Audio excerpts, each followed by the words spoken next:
আসসালামু আলাইকুম। জুলাই যোদ্ধাদেরকে বলছি, আপনারা আর বর্তমান ইউনূস সরকারের ভরসায় থাকবেন না। বর্তমান সরকার আর ইউনূস সরকারের নাই।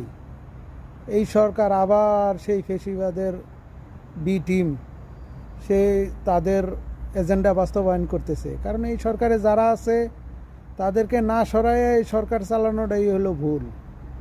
কারণ ফ্যাসিবাদের সবাই রয়েছে ক্ষমতার ভিতরে। সুতরাং নিজেদের নিরাপত্তা নিজেরাই নিশ্চিত করুন।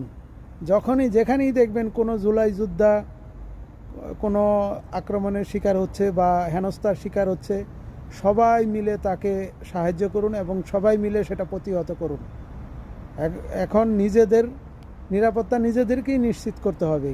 কে কোন দলের সেটা দেখবেন না, দেখবেন সে হলো জুলাই যোদ্ধা। ধন্যবাদ সবাইকে।